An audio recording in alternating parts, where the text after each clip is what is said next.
ആ പഴയ മുംബൈ ടീമിനെയാണ് നമ്മൾ ഇന്ന് കളിക്കളത്തിൽ കണ്ടത്. രോഹിത് ശർമ്മ ഫോമിലേക്ക് തിരിച്ചെത്തി. ഇതോടുകൂടി മുംബൈ ടീം ജയിച്ചു കയറിയിരിക്കുകയാണ്.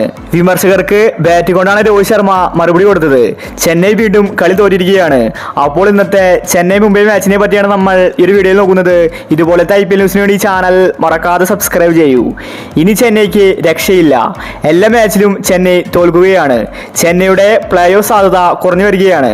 ഒരു കാലത്ത് IPL മികച്ച ടീമായിരുന്നു CSK. എന്നാൽ ഇപ്പോൾ അവസാന സ്ഥാനത്താണ്. മുംബൈ ഇന്ത്യൻസ് ആദ്യമൊക്കെ ഡൗൺ ആയെങ്കിലും ഇപ്പോൾ വീണ്ടും ഉയർത്തെഴുന്നേറ്റിരിക്കുകയാണ്. ഇന്ന് രോഹിത് ശർമ്മ മികച്ച ബാറ്റിംഗ് ആണ് കാഴ്ചവെച്ചത്. രോഹിത്തും കൂടി ഫോമിലേക്ക് എത്തിയപ്പോൾ മുംബൈ ടീം ശക്തമായി. ഇന്ന് ഫസ്റ്റ് ബാറ്റ് ചെയ്തത് CSK ആയിരുന്നു. അവരെ 20 ഓവറിൽ 5 വിക്കറ്റ് നഷ്ടത്തിൽ 176 റൺസാണ് എടുത്തിട്ടുണ്ടായിരുന്നത്. ശിവൻ ദുബെയും ജഡേജയും 50 അടിച്ചു. ഇതോടുകൂടിയാണ് CSK ടീമിന് നല്ല സ്കോർ ലഭിച്ചത്. പിന്നീട് സെക്കൻഡ് ബാറ്റിംഗിന് മുംബൈ ഇറങ്ങി. മുംബൈക്ക് നല്ല ഓപ്പണിംഗ് ആണ് ഇന്ന് ലഭിച്ചത്. രോഹിത് ശർമ്മ ഓപ്പണിംഗിൽ അടിച്ചു തകർത്തു. CSK ബൗളേഴ്സ് നാണം കെട്ടുന്നു തന്നെ പറയേണ്ടിയിരിക്കുന്നു. പിന്നീട് അവരുടെ ഓപ്പണർ ഔട്ടായ ശേഷം സൂര്യകുമാറാണ് കളത്തിലെത്തിയത്. സൂര്യ വന്നതും മികച്ച ബാറ്റിംഗ് പുറത്തെടുത്തു. സൂര്യയും രോഹിത്തും കൂടി മുംബൈ ടീമിനെ മുന്നോട്ട് നയിച്ചു. വളരെ മോശം ബൗളിംഗ് ആണ് CSK ഇന്ന് കാഴ്ചവെച്ചത്. CSK മുംബൈയും ആദ്യം ഏറ്റുമുട്ടിയപ്പോൾ ചെന്നൈയാണ് ജയിച്ചിട്ടുണ്ടായിരുന്നത്.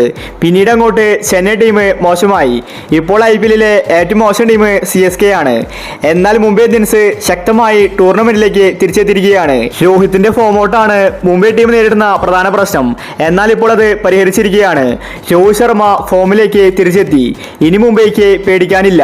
ഇങ്ങനെ തന്നെ മുംബൈ ഇന്ത്യൻസ് മുന്നോട്ട് പോയാൽ ഉറപ്പായിട്ടും പ്ലേ ഓഫിലെത്തും. ചെന്നൈ ടീമിന് എന്തു പറ്റിയെന്നാണ് ആരാധകർ ചോദിക്കുന്നത്. ചെന്നൈക്ക് പ്രധാനമായും പിടിക്കുന്നത് ബാറ്റിംഗ് ആണ്. മികച്ച രീതിയിൽ കളിക്കാൻ ആരും തന്നെ ഇല്ല. ഇന്ന് മുംബൈക്കെതിരെ 200+ റൺസെങ്കിലും CSK നേടേണ്ടതായിരുന്നു.